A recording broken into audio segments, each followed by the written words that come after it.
Welcome to Community Chats, bringing you stories and insights from the heart of Community Living Toronto, a non-profit organization that proudly supports people with intellectual disabilities and their families. We will focus on stories of belonging and inclusion and topics of interest from communities across Ontario and the world. From uplifting moments to breaking barriers, from innovative policies to ideas from leading thinkers, we continue to advocate for inclusive communities and support the rights and choices of people with an intellectual disability. Hi, everyone. This is Brad Saunders, the CEO at Community Living Toronto, and welcome to our Community Chats podcast. I want to give a bit of a caution for the topic that we're discussing today. So we're talking about death, particularly medical assistance in dying. Canada is one of a minority of countries around the world that has the option for medical assistance in dying, which is also known as MAID.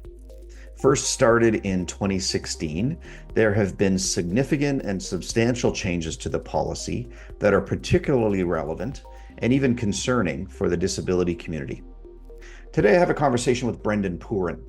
Brendon has been involved with various disability organizations as a member and a volunteer, employee, or a director for most of his life. He has created PooranLaw to provide support to this community and to influence disability law and policy throughout Canada.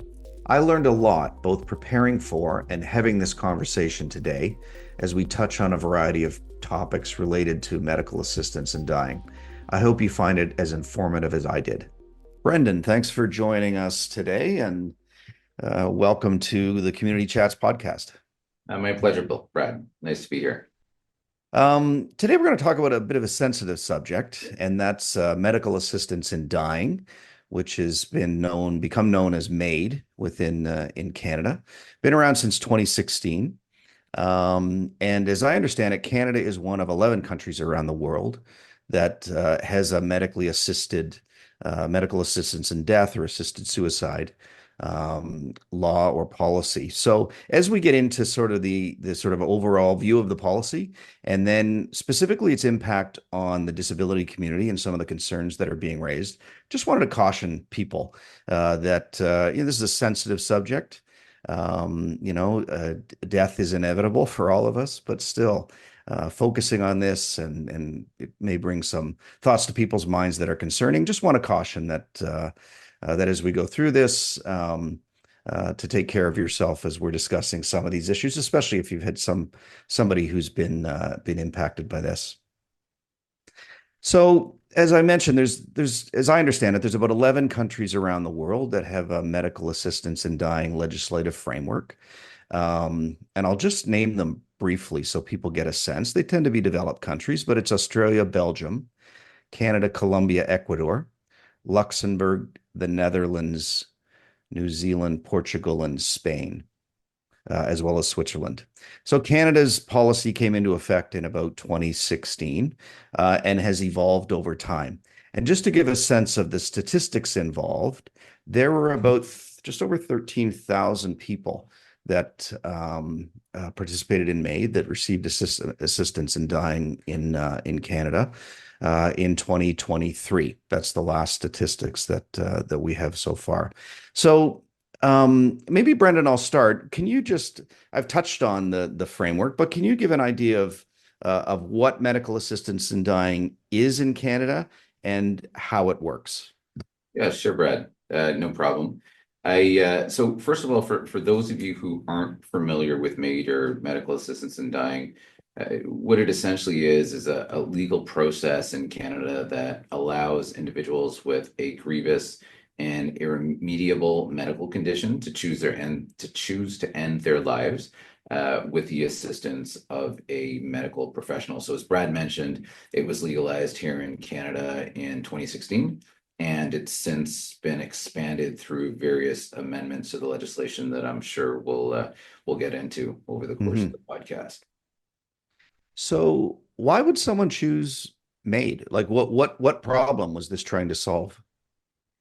Well, it was essentially, and maybe what I'll do is I'll answer that by starting with the eligibility criteria, because I think that Sure. might sort of lead into or provide us with inform my response to that question. So from an eligibility criteria standpoint, a person's got to be at least 18 years of age.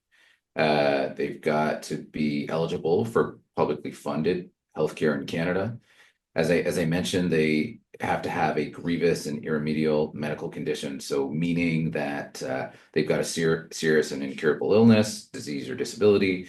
They're in an advanced state or irreversible decline in capability. They're experiencing some sort of enduring, intolerable suffering that cannot be relieved under the conditions they consider to be accessible. They've got to make a voluntary request from MAID, free from any kind of external pressure, and they've got to give informed consent after receiving all of the necessary medical information. And in Canada here, we sort of have two tracks now. So track one includes an additional eligibility criteria where death is reasonably foreseeable. So in other words, this track applies to individuals whose death is imminent due to a terminal or life-threatening condition. For example, advanced stages of cancer, ALS, or end-stage organ failure. But we also now, through amendments to the legislation over the years, have what we call track two. Track two does not require a person's death to be reasonably foreseeable. So that eligibility criteria is not there, and then there are a few additional safeguards in place if a person chooses to pursue MAID through track two. Okay. So maybe we'll start with track one just to understand. So this could be a circumstance where someone has, as you said, has been diagnosed with cancer, has given, 6 months to live and can choose to, and the death may be painful or very difficult to go through. Somebody just want to go through, you mentioned ALS or Lou Gehrig's disease. Also, that death you can suffer at the end, and people may want to avoid that suffering. So they can choose to, at a certain point, choose MAID so that they don't have to go through that suffering themselves and with their families. Does that kind of capture it? That tends.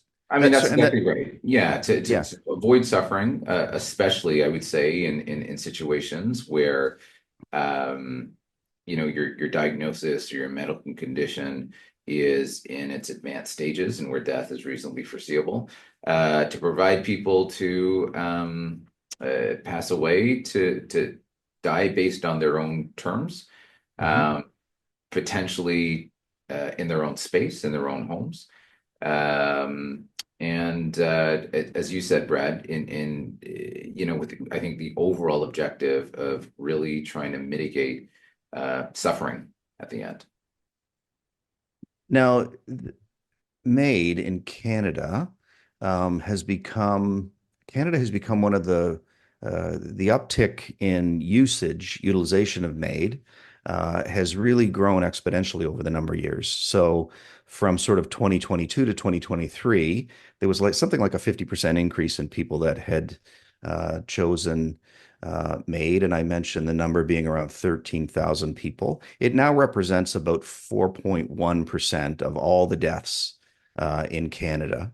And to compare that to other jurisdictions, I think the Netherlands is slightly higher at 4.5%. Belgium is around 2.4%. So of the countries that have this framework, it has become a very frequent choice for people that are in that circumstance where they can apply to either track one or track two. Do you have any perspective on how this sort of track one process is working for people? Well, track one's been around, as you said, or as I also mentioned, since 2016. And I think, from a procedural standpoint, there is some commentary out there that even though there are these sort of eligibility criteria in place and these safeguards in place, that they're not always operationalized. And therefore, MAID may be being improved in certain situations where it really shouldn't be, right? There may be like if we look at what is required in order for someone to pursue MAID under track one, they've got to make the request in writing. They've got to have a medical assessment from two independent medical professionals. So they must confirm that the person meets all the eligibility criteria. Under track one, there is no longer a mandatory reflection period. So there used to be a reflection period where the actual act couldn't take place until 10 days. There's sort of this 10-day waiting period that's been eliminated. And then in most situations, final consent needs to be provided at the time that MAID is being carried out. Although now in certain situations you can apply for a waiver. So, I mean, there's a process that's been in place. I think, as the process was being rolled out and developed, and, from a timing standpoint, the pandemic also hit in 2020. Right. We have heard of situations where maybe the medical assessments were quite brief. They weren't thorough enough. They weren't comprehensive enough. They may have been conducted, by virtual means instead of, sort of in person. Right. And therefore, some issues have been raised as to whether or not the appropriate safeguards are actually being exercised in the manner that they were intended to. Okay. So this and another complication I gather is that where you're giving this approval, you have to give the approval at the time you're receiving MAID, that the procedure is going to be done, which, are there circumstances where people want that, are not able to give consent, have not signed a waiver, and aren't able to have the procedure done, even though they may wish it? I just hear conversation about that. How accurate is that for people's experience? So you're saying situations where like the written request hasn't taken place? Well, you may want to go as long as you can, but by doing that, you risk that you won't be able to give consent, and then you're not eligible to receive MAID. Yeah. So under track one, through amendments to the legislation, there is a waiver that somebody can apply for now if their situation is such that they may lose capacity while waiting for MAID to be while waiting for the procedure. Okay. And as according to the federal government's report, 95.9% of all MAID procedures, 14,721 people, were in track one. Now, but of biggest concern, and what we really want to focus on today, is the track two group, which accounted for 4.1% of all the MAID procedures that happened in 2023. Talk about why do we get into this situation where your death does not need to be, it could be a chronic condition, but your death may not be reasonably foreseeable or within a prescribed limited period of time. How do we get there, and what are some of the risks that you're seeing? Because it didn't start this way, right? Didn't start this way. It only started, there was a single track, and that track required that natural death is reasonably foreseeable. There was a case called the Truchon case that was decided back in 2019, I believe, that challenged the constitutionality of the eligibility criteria, and ultimately the Quebec court found that it was unconstitutional for one of the eligibility criteria or for MAID to require that a person's death had to be reasonably foreseeable, which led to Bill C7, amendments to the entire sort of MAID process, and sort of the birth of track two. And so as I mentioned, under track two, that criteria that death be reasonably foreseeable is not there. And so the concerns that has been sort of raised by many people in the community is whether or not this would now lead to people electing for MAID if, or being feeling that they are needing to pursue MAID due to lack of proper social and financial supports. Because essentially what track two is saying is that you can pursue MAID based on your Right. disability or based on your Right. disabling condition, Right. right? And so there's significant concern in terms of how accessible MAID is now for people whose condition does not um, include a reasonably foreseeable death. So it could be somebody living with a chronic condition that's quite painful, quite limiting, and they choose to not want to continue their life because of the negative impact that condition might have. And I guess in the ideal scenario, somebody is making that choice freely. They don't want to continue on living this way, and they choose to make that they choose MAID.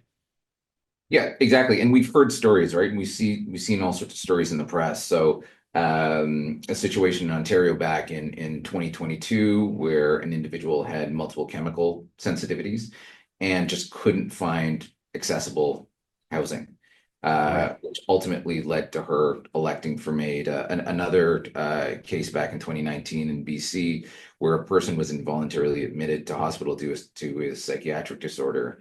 And there were questions as to whether or not informed consent was Right. even sort of garnered there, which led to MAID, which led to the person electing for MAID. Situations where people with ALS have struggled to get 24/7 home care, Right. and as a result, didn't want to be treated in a long-term care type of institutional setting, Right. and as a result, had to pay out of pocket, which led to economic distress and to them electing for MAID. So it had So, more to do with the lack of support that they were able to get than their desire to end their life. And ALS, because the ALS is end of life is pretty inevitable in the majority of cases, the high majority of cases. So what do other jurisdictions have around? Do they have this sort of similar track one, track two, and some of um, them do. I would say most notably, the U.S. Based on my understanding, at least, yeah, the U.S. does not. And so, in the U.S., you can elect for MAID depending on what state state you're in? Yeah. you live in, right? But my understanding is that in at least most of the states, there is the requirement that the patient has to be terminally ill. Um, in Europe, Netherlands and the Swiss and Belgium and I believe Switzerland as well has this similar sort of track two election or Okay, track with two. varying degrees of permissibility and requirements Right. related to it. As I was getting ready for this conversation, I read the report, the 2023 report from the federal government on MAID, and what jumped out at me, there's a chart sort of in the executive summary that talks about and about two-thirds of the people that elect to have MAID also chose to fill out a questionnaire around sort of their circumstance, and it talks about a number of different things that they might be experienced, right? Isolation and loneliness, loss of control of bodily functions, all the way down into loss of dignity, ability to perform daily living. It was quite sobering in surprising, actually, when we talk about the state of disability services, the alignment between people that have a reasonably foreseeable death and people that are just living with a chronic disability, a chronic condition, often a disability. And with so the loss of ability to meaningfully engage in activities. If you're on a track one path for MAID, you're 95.5% to say, yes, I have lost that ability to participate in meaningful activities.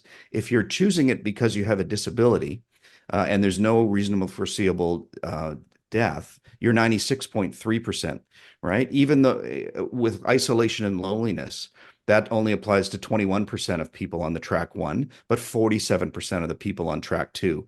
So it just sort of beyond, pulling out a little bit, how much of the track two candidates, people that are applying for track two, does it have to do with, and I don't know if there's an answer to this, but how much does Yeah. it do to just the lack of supports that the life that people are able to create in Canada is so unsatisfying that is seen as a viable option?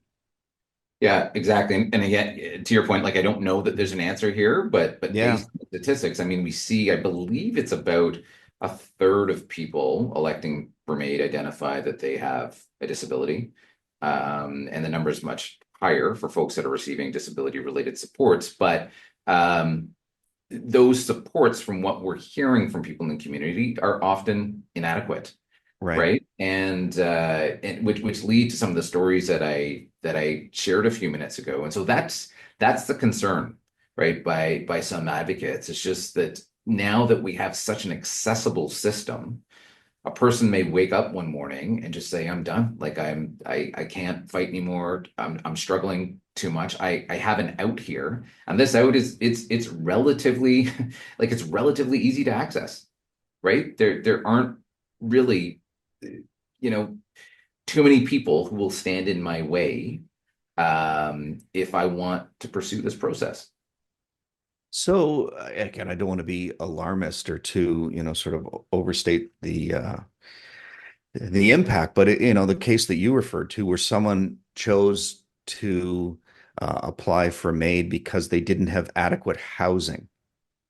Like that just doesn't seem like the kind of country that we think we're living in, where somebody can, that's their biggest barrier to wanting to continue their life is that their housing is inadequate. Are you aware of circumstances where it relates to supports or the supports that a person is able to get, or how does that sort of play into the mix?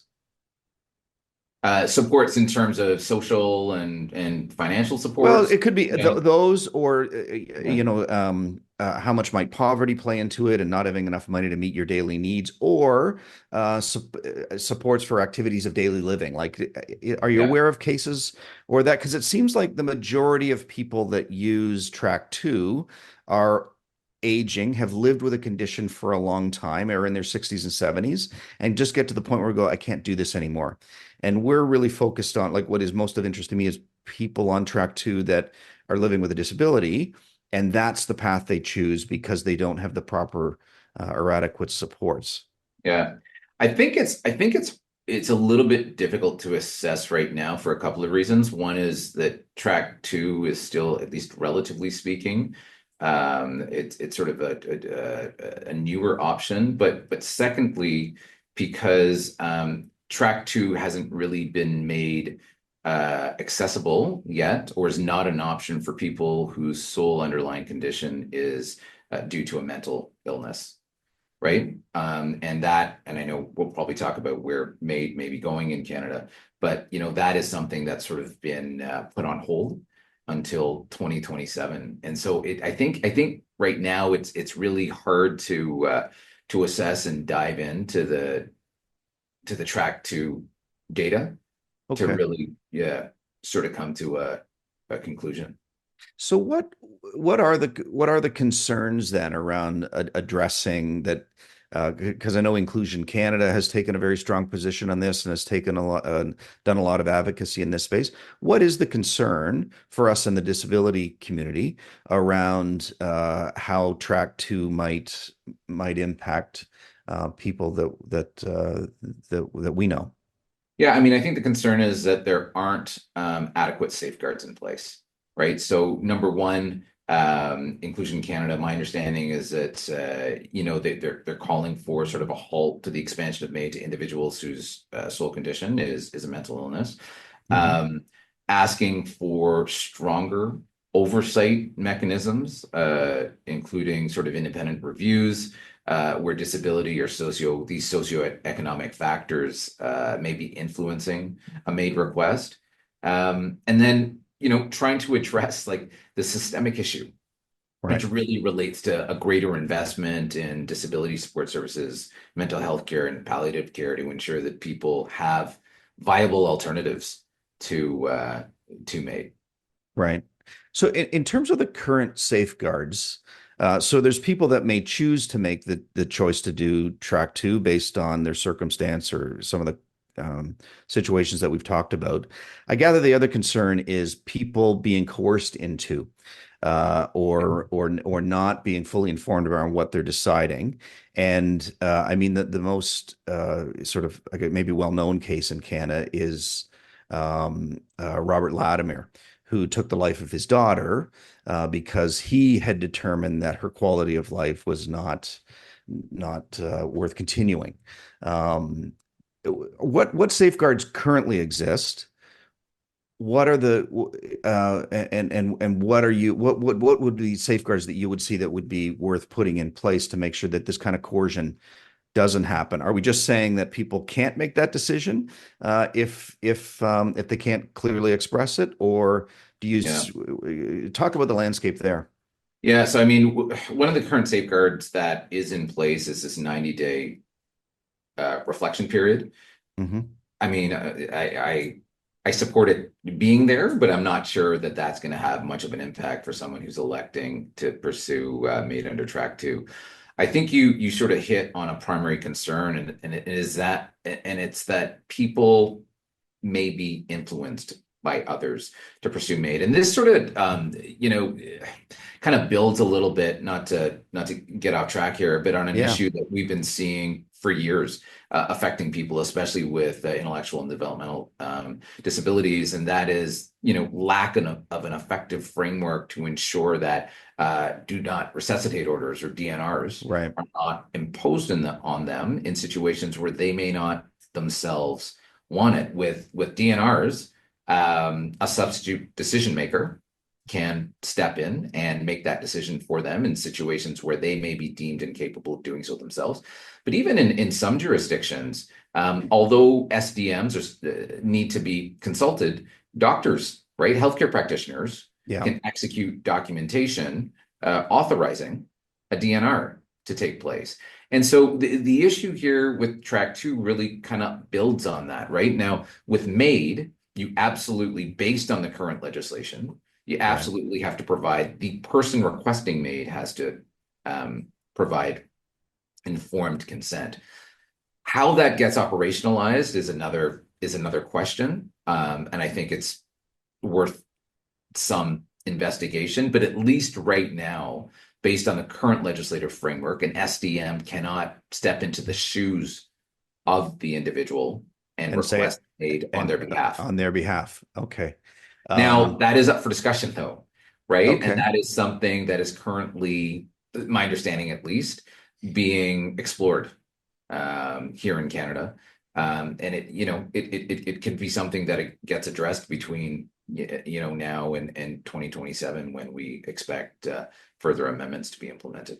It's interesting you mentioned the DNR, the do not resuscitate, that comes because whether it's approved or not, it's often a default for some doctors around a person with a disability. There's an assumption there that is the path that people would want to choose. So we see that quite regularly. Yeah, unfortunately, we do. And again, on the DNR fronts, somebody else can request a DNR on the person's behalf, right? So Right. the person's voice may not even be considered in that decision. Now, would a person to do that need a power of attorney or substitute decision maker, or what? Or No, no. I really mean, just there is healthcare legislation in place here in Ontario, at least, called the Healthcare Consent Act, that has sort of a hierarchy of substitute decision makers. right. If there is no formal appointment by way of a guardianship, if there's no power of attorney document in place, if there's no order from the Consent Capacity Board, then family members are on that list in a specified order, and they can provide consent on their family members' behalf if in situations where the person may be considered incapable. But again, even with that sort of safeguard, or I don't know if we call it a safeguard, but even with that legislative framework in place, healthcare practitioners can execute DNR documentation that does not include a signature by the individual or by their SDM, right? They're required to consult with the person or to consult with the SDM, but again, it's not a very transparent process. Right. That's concerning. And that's currently happening and on a regular basis. On a regular basis. We see it we see at it as our well. office. We see it almost daily. Wow. Yeah. Wow. So back to the track two and MAID and where this might go. What are your thoughts on where it might go? And then is there a jurisdiction that you would look to that you think that has done this well, or are we sort of blazing new ground here and figuring out something new for the first time? So to answer your first question, to answer your second question, I guess first, I don't know of any other jurisdiction or a model. I mean, I think there are certain legislative frameworks that we may look to when it comes to adding certain protections or certain Right. safeguards, but I don't know if there's any perfect legislative framework out there right now. I would say in terms of where this may be going over the next couple of years. So we talked about one, and that's the expansion of MAID for people in situations whose sole underlying condition is a mental illness. And so, Mhm. currently there are sort of discussions ongoing at various levels of government in terms of what this is going to look like. And it's expected, a framework is expected to roll out, I believe, in March of 2027. The second expansion that we may see or that we know is being talked about and potentially considered is the use of advanced directives as well. What does that look like? So does that mean that What's an advanced directive? an advanced directive are sort of written instructions about a person's healthcare preferences if they become incapable of making decisions themselves. So, easy example to think about is sort of here in Ontario, we have what's called a power of attorney for personal care. So Yep. that allows me to say, if I'm ever in a situation where I can't consent to healthcare treatment or I can't consent to where I want to live, I appoint somebody else to make that decision for me. And in Right. that document, I can include some advanced directives. So, for example, a lot of people will say, um, I don't want any heroic measures to Right. be taken if I am in a certain stage of my illness. And so, uh, there's a discussion going on around, so can these sort of advanced directives or can these power of attorney documents uh, can the legislative framework allow for a situation where I may say, if I'm at a certain point in relation to an illness that I've been diagnosed with, I Yep. would then like to ensure that my SDM, that the person that I appoint in that document can elect MAID on my behalf. Right. Right. Currently, I'm the only person that can So request MAID. if you're in an accident or something happens, or the only you've lost that capacity to do that because you can't elect to Correct. do it. But a future framework may allow me to say, look, I don't want to live in that state, whatever that might be, and Yeah, I empower my power of attorney to exactly. make that choice on my behalf because that's my will. That's not currently allowed, but may be allowed in the future.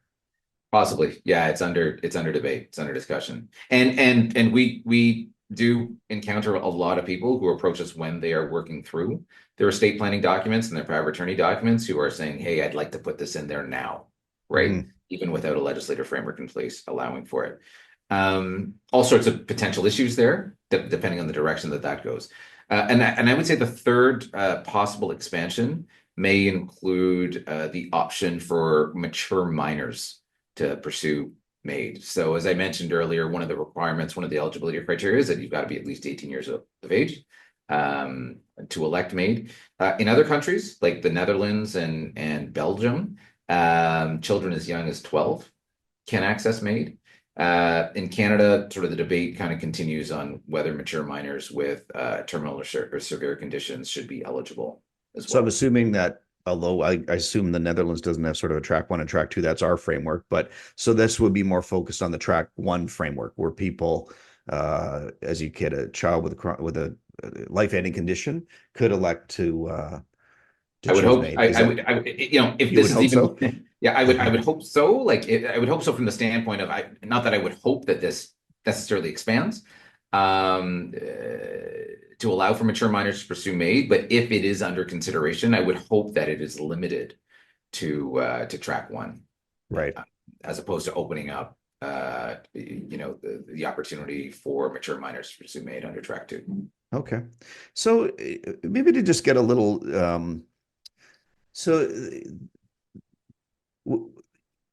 one of the tenets or one of the principles that we have are in certainly in our organization is that people have choice around what they want to do. So if in my mind, just sort of broadly, if a person chooses to elect MAID, they should be able to go through that process the same way a person who doesn't have an intellectual developmental disability does. Is there thinking that um, what are the pitfalls around, or are there any pitfalls around just taking that position? As we all have a choice, we can all make choices that are right for us. And who are we to say on somebody else's behalf that they should or shouldn't, maybe not should, but that they shouldn't do something simply because of a disability, or that we feel that that may limit their judgment?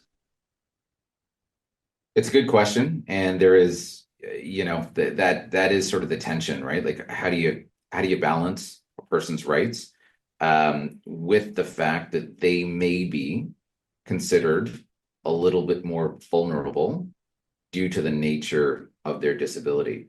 At the end of the day, we have to apply we have to apply the same test to determine whether or not somebody is capable of providing consent to healthcare treatment to everybody, right, regardless of their disability. And that's a 2-branch test, right? So branch 1, does the person have the ability to understand the information relevant to their decision? And branch 2, do they have the ability to appreciate the reasonably foreseeable consequences of that decision? That gets applied across the board, period, to everybody, regardless of whether or not they have a disability. I think the concern may be how that test for capacity gets applied. Mm-hmm. How do we ensure that the person themselves is being assessed for capacity and making the decision on their own without any undue influence? Okay. Right. So again, same test gets applied to everybody, but a person may be in a little bit more of a vulnerable state depending on the nature and the manifestations of their illness, Yeah. and or their disability. Well, I would say you have to respect the disability. Like there are things that we need to know about disability, and that needs to be factored in for sure. So you talked about so it feels like a lot happened since 2016 in the last 9 years. A lot has changed, and it feels like there's been a bit of a pause put on. So this process has slowed down. I'm assuming that is intentional to give either the politicians some time to sort things out, and also society to kind of come to terms with MAID. I would be surprised if people listening, or just people in general, understood the complexities and I think most people know that Canada has a MAID framework. I'd be surprised if most people knew a lot of details around track 2 and what the implications might be. So as people interested in disability services, what are some tips you've got for us around understanding this and advocating and taking a position? And what are your thoughts on how we get involved here? Yeah, so I would, absolutely encourage people in the disability community and, people themselves, family members, advocates to join the conversation. I think there are strong arguments to be made on both sides. I think Inclusion Canada has done a great job in terms. They've been way out front on this. They've been way up front. They've been sort of advocating on behalf of the community of people with intellectual disabilities and their families, even in the lead up to 2016, right? Even in the lead up to track 1. And I would say even more vocal and more present with respect to the implementation of track 2 and leading up to the eventuality of whatever comes in 2027 with respect to mental illness. So I would refer people to their website. I would refer people to the vulnerable person standard that was developed in advance of track one, that Inclusion Canada played a role in sort of developing, which is ultimately a framework that provides that the safeguards when sort of assessing whether or not somebody should be or when somebody is pursuing MAID. But I think it's important to be part of the conversation. Understand the issue. And understand the issue, understand the potential implications. Look at our current legislative framework as well, right? And sort of get educated on the gaps within the Healthcare Consent Act right now, and the issues relating to DNRs that we sort of discussed, because all of these are sort of interrelated. Yeah, I'd love to have you back at some point to talk about supportive decision making and how, because that feels like a big piece of this as well. I'd also just encourage people to Google the Canadian government's MAID annual report. The last one was from the data was from 2023. It's 83 pages, but the first 10 are lots of bullet points and lots of charts that are very easy to sort of understand the circumstance. I learned a lot sort of brushing up and going through it. So I'd encourage people to take a look there as well.